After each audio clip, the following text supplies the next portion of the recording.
Kicked out my parents after what they did to my little daughter. Okay, so this weekend, I invited my parents over for dinner. Now, let me give you some background here because this wasn't just a casual family get together. My relationship with my parents has always been, let's say, complicated. My dad, James, is one of those guys who thinks he's the king of the world, always walking around like everyone should bow down to him. My mom, Linda, is just as bad, but in a quieter way. She's got this passive-aggressive thing down to an art form. Growing up, they weren't exactly the warm, supportive type. They were more like judgmental and critical, especially when it came to me. So, yeah, having them over for dinner wasn't exactly something I looked forward to, but I figured it'd be fine, right? I mean, how bad could it get? Well, turns out it could get pretty fucking bad. My daughter Lily is 10, and she's been taking these keyboard lessons for about 2 weeks. She's really excited about it, and honestly, she's pretty good for a kid who's just starting. Anyway, after dinner she asked if she could play a song she'd been practicing. You know, just show off a little bit like any proud kid would. She had that look in her eyes like she was ready to impress us all. So, she sits down at the keyboard and we're all watching. I could tell she was a little nervous, but she started playing. Was it perfect? No. There were a few missed notes here and there. She paused a couple of times, but overall, it was pretty damn good for someone who'd only had 2 lessons. I was proud. You could see how much effort she was putting in, and as her dad, that's what mattered to me. When she finished, she looked up, smiling, waiting for some kind of approval. And of course, I started clapping. I mean, what else would you do? That's your kid, right? You're supposed to encourage them. But then I hear it. This loud, obnoxious laugh. At first I thought maybe someone outside was laughing or something, but no, it was my dad. And then my mom joined in. They were fucking laughing. Not just a little chuckle or anything like that. I'm talking full-on belly laughing. Like they just watched the funniest thing in the world. Lily's smile disappeared so fast, I thought my heart might actually break. She looked down at the floor, and I could see her shrinking, right in front of me. It was like someone had just popped her little bubble of excitement and joy. My mom, Linda, looked over at me, still laughing, and goes, "Was that her first time playing?" And then my dad, being the asshole he is, goes, "A dog could have done better than that." A fucking dog? Are you kidding me? Who says that to a 10-year-old?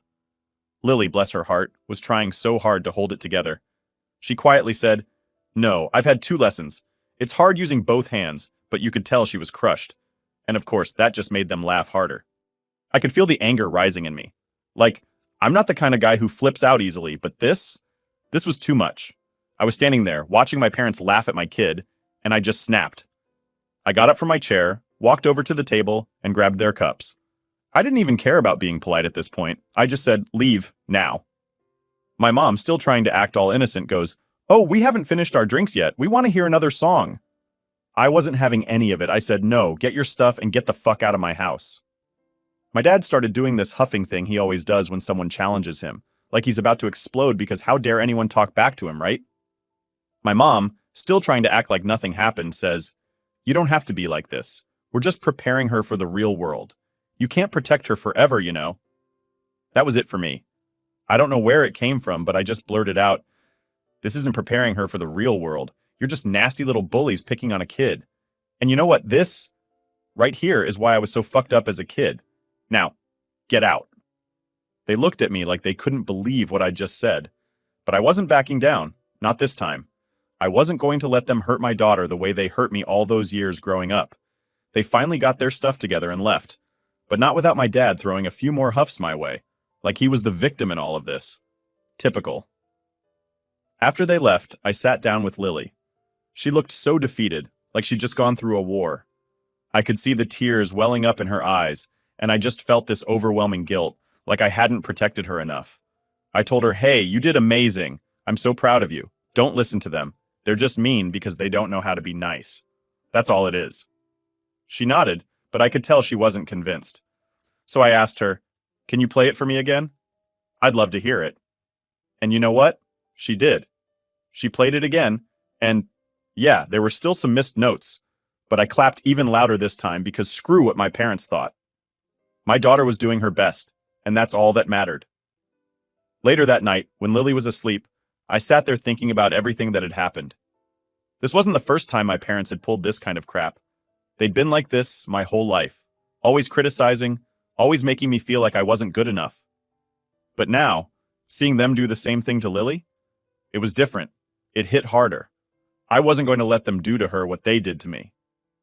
So, after kicking my parents out of my house, I was still fuming. Like, you know that feeling when you're so mad that even after the whole thing is over, your mind keeps replaying everything and it just makes you madder? That's exactly where I was. Every time I thought about what my dad said or the way they laughed at Lily, my blood just boiled all over again. But I wasn't about to back down. I knew I had done the right thing, standing up for my daughter like that. I wasn't going to let them get away with making her feel like crap. Still, the anger was eating at me, and I knew I had to do something about it. On Sunday morning, I sent them that text, basically telling them we needed a break until they could learn how to act like decent people. Honestly, I didn't expect much of a response, but my dad replied pretty quick. He said something like, "It's your choice, but I didn't raise you to be this precious." Precious? The guy thought standing up for my own kid was being precious? I didn't even know how to react to that, so I just left it. No point in wasting more energy on them. What I wasn't expecting, though, was my sister Amanda to get involved. Now let me explain something about Amanda. She's the golden child, like the golden child. The one who can do no wrong in my parents' eyes. She's always been the one they coddled, praised, and bent over backward for, while I was more or less treated like an afterthought. Growing up, I was used to her getting all the attention, all the praise, all the everything. She was their little angel, and I was just, well, I was there. So, of course, Amanda jumps right into the middle of this whole thing. Monday morning, I get a call from her. I didn't even bother picking up because I already knew what it was going to be about. Sure enough, she leaves me this long-ass voicemail, basically repeating everything my parents must have told her. She said stuff like, "You were so rude to mom and dad. They were just trying to help Lily, and you overreacted. You can't treat them like that. They're our parents." Ugh, classic Amanda. Always defending them, no matter how shitty they were being. I let the voicemail sit for a bit, not even caring enough to respond right away. But by the afternoon, she sent me a text saying, "You're a real piece of work. I can't believe you're acting like this over something so small. Mom and dad were just joking, and you've gone and thrown a tantrum like a child." That's when I couldn't hold back anymore. I texted her back. "A small thing? They made my daughter cry, Amanda. This isn't some little joke. They were cruel, and I'm not going to stand by and let them treat her like that. If you're okay with it, that's your business. But don't come at me for protecting my own kid." I thought that would be the end of it, but nah, Amanda wasn't done. She called me again, and this time, I picked up. The moment I answered, she was off. "You've gone too far this time. You can't just cut them off because of one little mistake. You're blowing this way out of proportion. They didn't mean to hurt Lily. They were just teasing. That's what families do." I couldn't believe what I was hearing. Teasing? Amanda, they humiliated her. They laughed at her while she was trying to show them something she was proud of. That's not teasing, that's being a bully. Amanda was having none of it. Oh, so now they're bullies? Give me a break. You're acting like they beat her up or something. You've always been too sensitive, you know that? This is why you've always had issues with them. I couldn't even argue with her anymore. It was like talking to a brick wall. Amanda had spent so much of her life being their perfect little girl that she couldn't even see how messed up they were. It was pointless to try and explain it to her.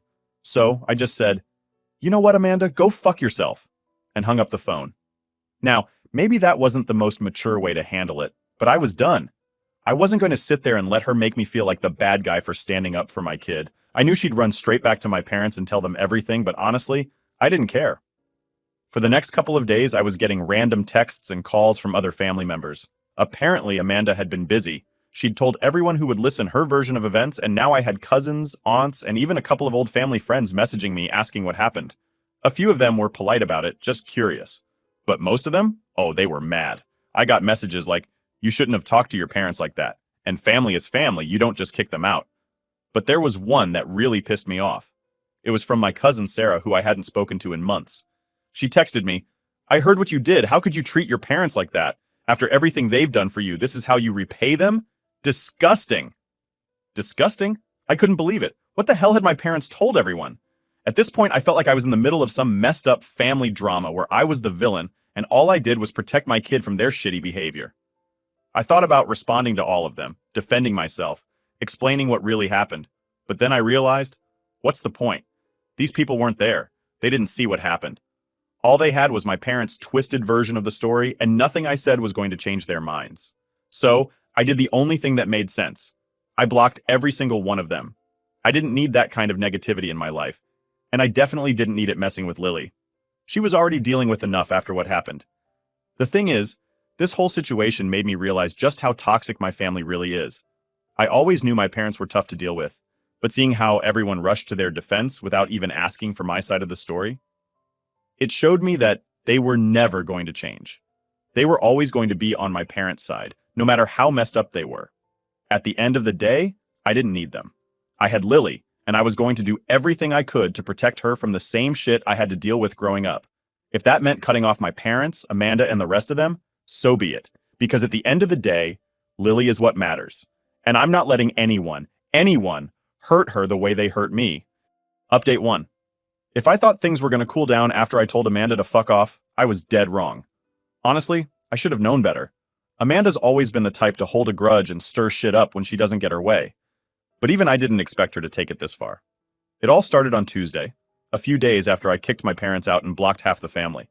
I had taken Lily to school in the morning like usual, trying to get back into the normal routine after all the drama. I was feeling pretty good about things. Sure, I was still pissed about how my parents treated her, but I felt like I was finally in control. Like, for once, I was standing up for my kid and myself without letting them walk all over me. But then I got a text from my ex, Emma.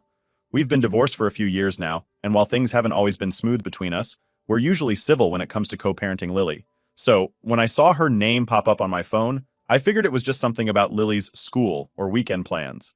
Nope. The text read, "Why is Amanda calling me about you and Lily? She's saying some pretty crazy stuff. Can we talk?" I sat there staring at my phone, wondering what the hell Amanda was up to now. Why the fuck was she dragging my ex-wife into this? So, I called Emma. She picked up after a couple of rings, and the first thing she said was, "What's going on with your sister? She's been blowing up my phone all morning." I sighed, already dreading where this was going. "What did she say?" Emma let out a huff and said, "She's saying you've lost it, that you're alienating Lily from your family, and that she's worried about Lily's well-being.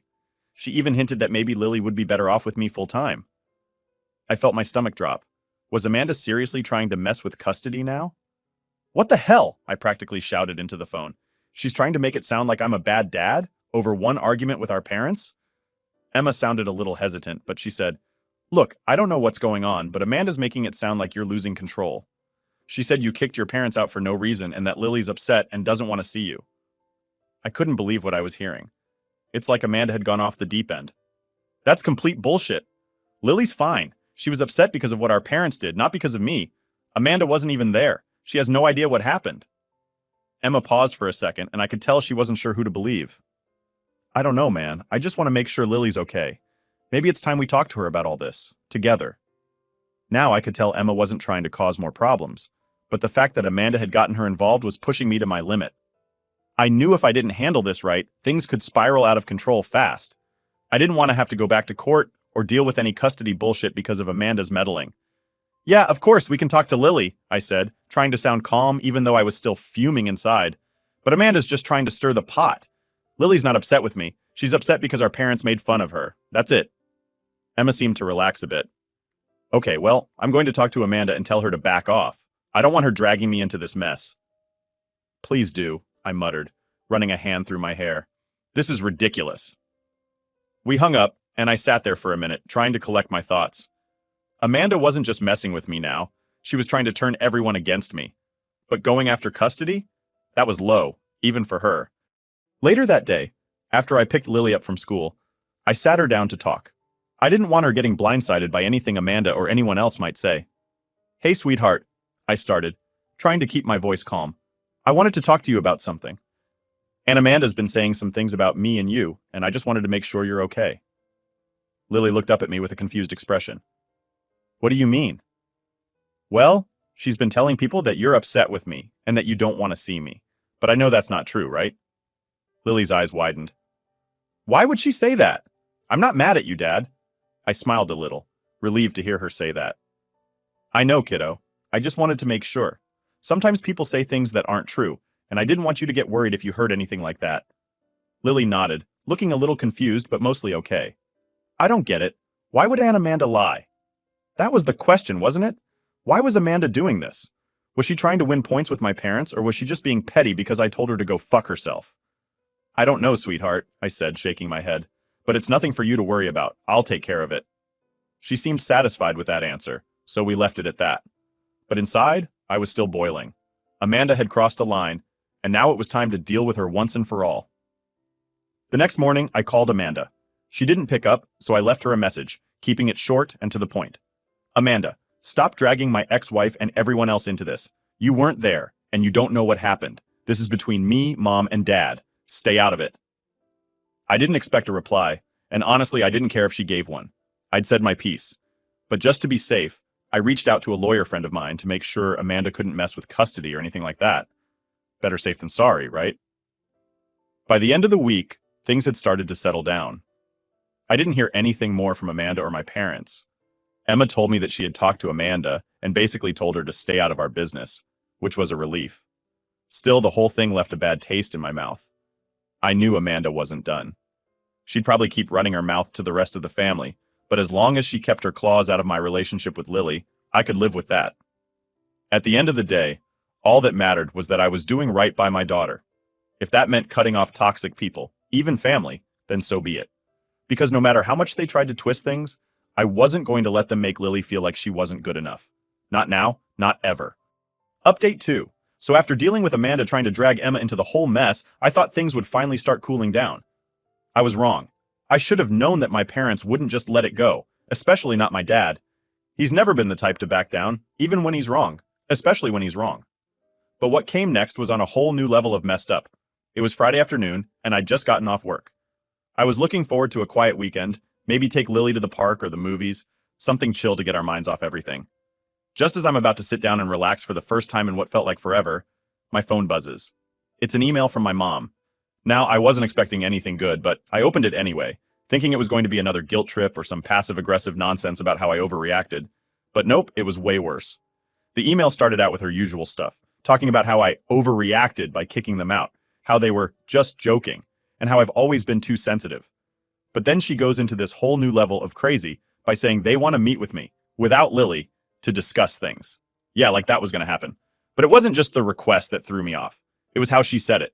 She started talking about how they were worried about Lily, how she might be too sensitive like me, and how maybe it's because I'm coddling her too much. Then my mom had the audacity to suggest that maybe they should be more involved in raising her. Because according to her, I clearly wasn't doing a good enough job. I swear my blood pressure shot up just reading that. I sat there, staring at my phone, trying to process what the hell I just read. I knew my parents were manipulative, but this was next level shit. They were basically saying I wasn't a good dad and that they needed to step in. The same people who made my daughter cry less than a week ago were now claiming they needed to help me raise her? I fired off a quick reply, something along the lines of, "You've got to be kidding me. If you think for 1 second I'm letting you anywhere near my kid after what you did, you're out of your mind." I hit send and immediately blocked her email. I wasn't going to give them the satisfaction of another back and forth. But of course, that didn't stop them. The very next day, my dad shows up at my house, unannounced. No call, no text, just shows up. I saw him through the window, standing on the front porch with that same grumpy look he always has when he doesn't get his way. I didn't even want to open the door, but I knew if I didn't, he'd probably just keep banging on it until the neighbors called the cops or something. So I opened the door, and before I can even say anything, he goes, "We need to talk." I stood there, blocking the doorway. "No, we don't. You need to leave." But of course, he wasn't about to just walk away. He steps closer, trying to push his way past me into the house, but I stood my ground. "I'm not leaving until we talk," he says. Now my dad's a big guy, and growing up, he always used his size to intimidate people, but I wasn't a scared little kid anymore. I wasn't going to let him push me around in my own house. I looked him dead in the eye and said, "If you don't leave right now, I'm calling the cops." That got his attention. He stopped in his tracks, glaring at me like he couldn't believe I just said that. Then, like flipping a switch, he tried to play the victim card. "Is this really how you're going to treat your father, after everything we've done for you?"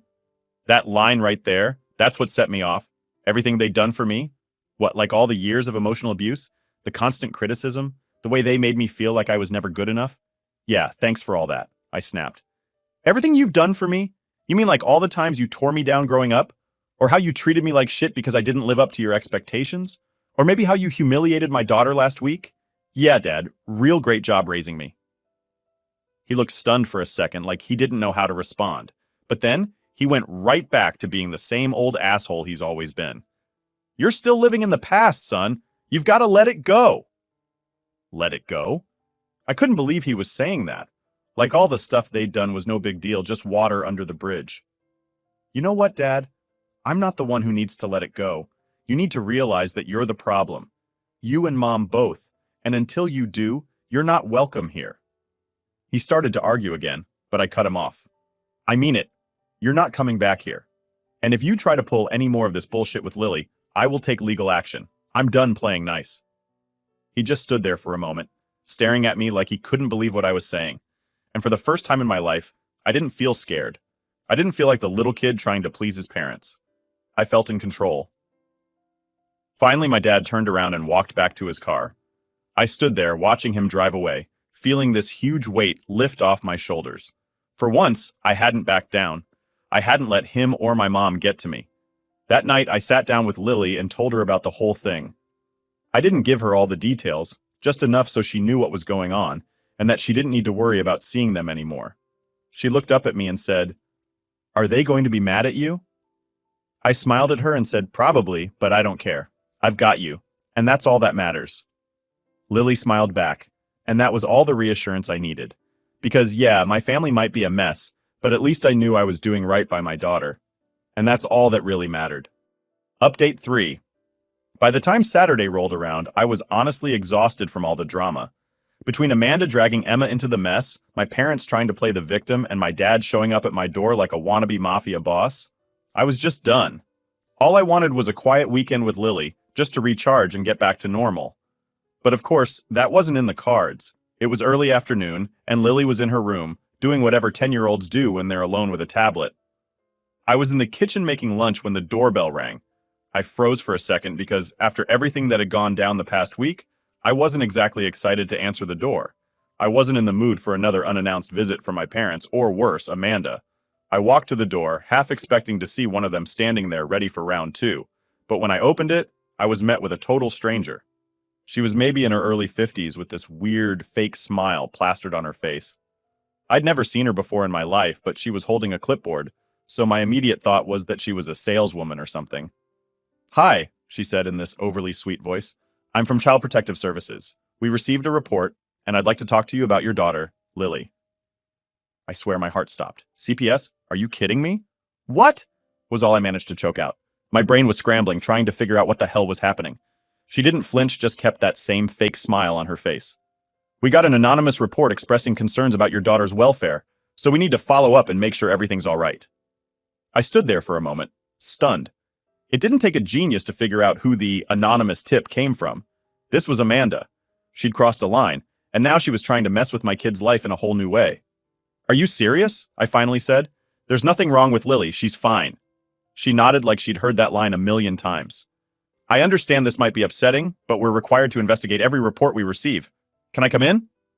I knew I couldn't exactly refuse. I mean, it's CPS. If I said no, it would just look worse.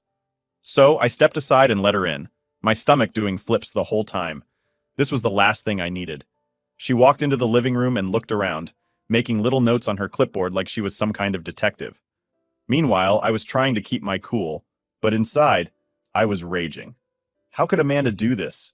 How far was she willing to go just because I stood up to her and my parents? "Is Lily home?" she asked, glancing up from her notes. I nodded. "Yeah, she's in her room." "Would you mind if I spoke with her?" she asked, still in that same sickly sweet tone. I didn't like it, but I knew I didn't have much of a choice. "Sure, I'll get her." I walked down the hall to Lily's room, trying to figure out how the hell I was going to explain this to her. I didn't want to freak her out, but I also couldn't lie to her. She had a right to know what was going on. I knocked on her door and poked my head in. "Hey, kiddo, there's someone here who wants to talk to you for a few minutes, okay?" Lily looked up from her tablet, confused. "Who?" I swallowed hard. "It's someone from CPS. They just need to ask you a couple of questions. Don't worry, everything's fine. Just be honest, okay?" Her eyes went wide, and I could tell she was a little scared, but she nodded and got up to follow me back to the living room. The CPS worker smiled at her and asked her to sit down. I stood off to the side, watching, my heart pounding in my chest. This was my worst nightmare, having someone question whether or not I was a good dad. The worker asked her all these questions: how she liked living here, how often she saw her mom, if she ever felt scared or unsafe. Lily answered everything perfectly, and I could see she was getting a little annoyed by the end of it. Honestly, I couldn't blame her. It must have been so weird for her to have some stranger ask her these personal questions. After about 20 minutes, the CPS worker finally wrapped things up. She thanked Lily for her time and turned to me. "Everything seems fine here," she said, like I hadn't just been through the most stressful half hour of my life. "I'll file my report, and you'll probably get a letter in the mail confirming that the case is closed." "Great," I muttered, my voice dripping with sarcasm. "Thanks." She gave me that fake smile again and left without another word. I stood there for a second, trying to process what had just happened. Amanda had actually called CPS on me. She'd really gone that far. I turned to Lily, who was looking up at me, clearly confused. "Dad, what was that about? Did I do something wrong?" I crouched down to her level and put my hands on her shoulders. "No, sweetheart. You didn't do anything wrong. That was just someone being mean and trying to make trouble for us. But it's over now, okay? You don't need to worry about it." She nodded, but I could tell she was still a little shaken up. And honestly, so was I. I knew I had to do something. This wasn't just Amanda being a pain in the ass anymore. This was her actively trying to screw up my life. She'd crossed a line, and I wasn't going to sit back and let her get away with it. That night, after I put Lily to bed, I called my lawyer. I told him everything that had happened, from Amanda trying to mess with Emma to her calling CPS on me. He was pissed on my behalf and told me we had more than enough to file for a restraining order against Amanda. He also said we could send a cease and desist letter to my parents, basically telling them to back the hell off or else. I didn't want to take things that far, but I was done letting Amanda and my parents mess with my life. This was about protecting Lily, and if that meant cutting them off completely, then that's what I was going to do. The next morning, I had my lawyer draft up the papers. It was time to send a clear message. I wasn't playing their games anymore. They could throw all the tantrums they wanted, but they weren't going to hurt my daughter, and they weren't going to mess with my life. Not anymore.